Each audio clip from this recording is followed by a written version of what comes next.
They see my disability, I see my ability. They call me disabled, I call myself differently abled. There are some incidents that happen in your life. Those incidents break you, deform you, but they mold you into the best version of you. And the same thing happened to me. I was 18 years old when I got married. My father wanted me to get married. And all I said was, if that makes you happy, I'll say yes. And of course, it was never a happy marriage. Just about after 2 years of getting married, I met a car accident. Somehow my husband fell asleep and the car fell in the ditch. He managed to jump out, saved himself. I'm happy for him. But I stayed inside the car and I sustained a lot of injuries. The list is a bit long, don't get scared. The wrist was fractured. Shoulder bone and collarbone were fractured. My whole rib cage got fractured. And because of the rib cage injury, lungs and liver were badly injured. I couldn't breathe. I lost urinary bowel control. That's why I have to wear the bag wherever I go. 3 vertebrae of my backbone were completely crushed. And I got paralyzed for the rest of my life. I finally ended up in a hospital where I stayed for 2.5 months. I underwent multiple surgeries. One day, doctor came to me and he said, well, I heard that you wanted to be an artist, but you ended up being a housewife. I have a bad news for you.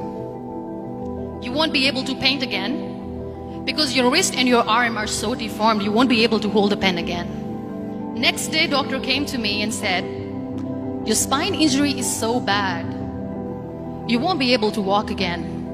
Because of your spine injury and the fixation that you have in your back, you won't be able to give birth to a child again. That day, I was devastated. I asked my mother, why me? And that is where I started to question my existence. Why am I even alive? And that is where I realized that the words have the power to heal the soul. My mother said to me, this too shall pass. God has a greater plan for you. I don't know what it is, but He surely has. And in all that distress and grief, somehow or the other, those words were so magical that they kept me going.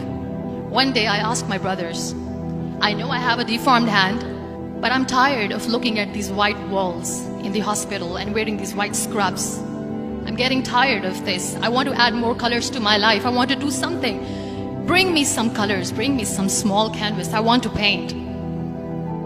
So the very first painting I made was on my deathbed, where I painted for the very first time.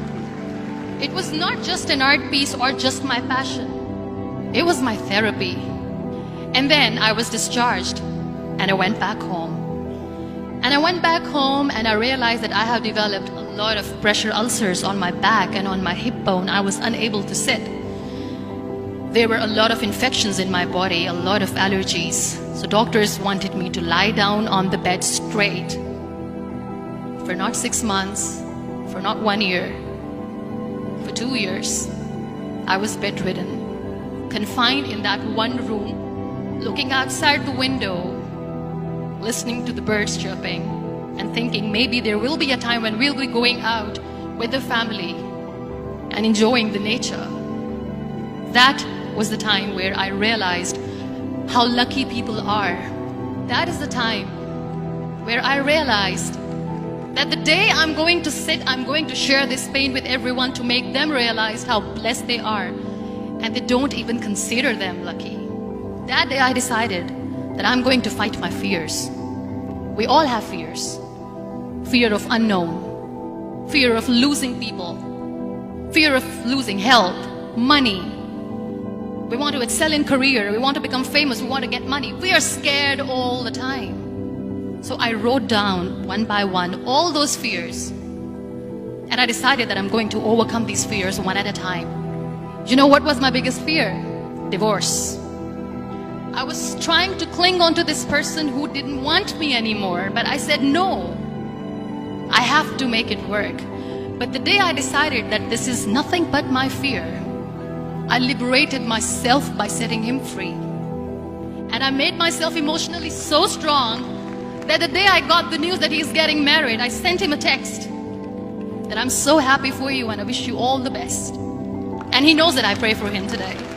Number 2 was, I won't be able to be a mother again. And that was quite devastating for me.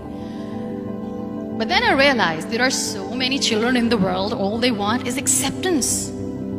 So there is no point of crying, just go and adopt one. And that's what I did. People think that they will not be accepted by the people because we, in the world of perfect people, are imperfects. So I decided that instead of starting an NGO for disability awareness, which I know will not help anyone, I started to appear more in public. I started to paint. I decided that I'm going to join the national TV of Pakistan as an anchor person. And I've been doing a lot of shows for the last 3 years. I became the National Goodwill Ambassador for UN Women Pakistan, and now I speak for the rights of women, children. We talk about inclusion, diversity, gender equality, which is a must. Every time I go in public, I always smile. It's always a big toothy smile on my face, and people ask me, don't you get tired of smiling all the time? What's the secret? I always say one thing, that I have stopped worrying about the things that I have lost, the people that I have lost. Things and people who were meant to be with me are with me. And sometimes, somebody's absence makes you a better person. Cherish their absence. It's always a blessing in disguise. Live your life fully. Accept yourself the way you are. Be kind to yourself. Be kind to yourself. I'll repeat, be kind to yourself, and only then you can be kind to others. Love yourself and spread that love. Life will be hard. There will be turmoils, there will be trials, but that will only make you stronger. So when you accept yourself the way you are, the world recognizes you. It all starts from within.